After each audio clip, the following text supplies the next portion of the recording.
Assalomu alaykum azizlar. Sog' salomat, yozning issiqlarida xush kayfiyatda bormisiz? Omon bo'ling. Azizlar, 1448-hijriy yilimizning muborak Robbiyul avval oyi ham kirib keldi. Avvalgi videolarimning birida o'qigan she'rim yodga tushadi. Keldi Robbiyul avval, boshlarida nur chambar, dunyolarni yoritdi shu oy kelgan xush xabar. Shu oy dunyoga kelgan muborak zot sabab nafaqat dunyolar, balki jaholat botqog'iga botgan ne avlodlar asrma-asr hidoyat topdi.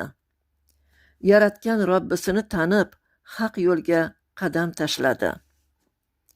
Yana Shayx Ramazon Buti hazratlarining siyratni anglash kitoblariga murojaat qilamiz.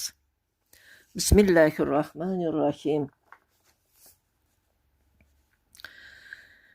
Imom Muslim rivoyat qilgan hadisi sharifda payg'ambarimiz sollallohu alayhi vasallam shunday deganlar: Alloh taolo Ismoil avlodidan Kinonani, Kinonadan Qurayshni, Qurayshdan Hoshimni va Bani Hoshimdan meni tanlab olgan.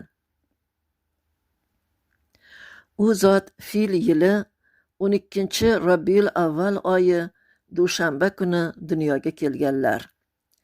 Fil yili Abraha Makkaga yurish qilib, Ka'bani vayron qilishni qasd etgan bir paytda Qur'oni Karimda zikr qilinganidek, Alloh taolo Abrahaning yovuz niyatini o'zining ochiq oyati, mo'jizasi bilan puchga chiqargan yildir. Payg'ambarimiz ona qornida 2 oylik paytlarida otalari Abdulloh vafot etgan edi. U zot dunyoga kelgach, bobolari Abdulmutollib g'amxo'rlik qiladi va o'sha paytdagi arablarning odatiga ko'ra emizish uchun Bani Sad qabilasidan bir ayolni, Halima binti Abu Zuaybni yolladi. Halima u zoti babarakatni emiza boshlashi bilan xonadoniga fayz kirib, yeri unumdor bo'ldi, chorvalari yaylovdan to'yib, yelinlari sutga to'lib qaytadigan bo'ldi. Ayni qabilada voyaga yetayotgan chog'larida payg'ambarimiz sollallohu alayhi vasallamning ko'kraklarni yorish voqeasi ro'y bergan. O'sha voqeadan keyin 5 yoshga to'lganlarida o'z onalariga qaytarilganlar. 6 yoshga to'lganlarida onalari Omina vafot etdi. 8 yoshlarida bobolari Abdulmutollib vafot etib, amakilari Abu Tolibning qaramog'iga o'tdilar. Azizlar, asarning davomini o'qisangiz, payg'ambarimiz Muhammad Mustafa sallallohu alayhi vasallam hayotlari haqida to'liq ma'lumot olasiz. Shayx Alovuddin Mansur hazratlari bu kitobni siyrat kitoblarining qaymog'i deya bejiz atamaganlar. Hozir esa azizlar, she'r tinglab bahra oling. Bismillahirrohmanirrohim. Iymon quyoshi. Million yillik quyoshim, garchi keksaygan yoshing, nuring zarra kamaymas, qanday ulug' bardoshing.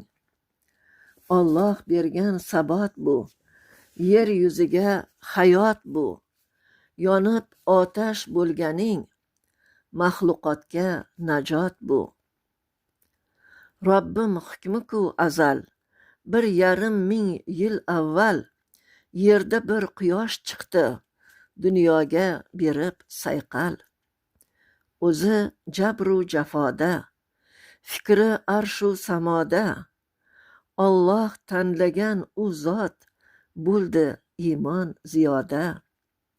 So'ngra saodat asri, olamga nur taraldi.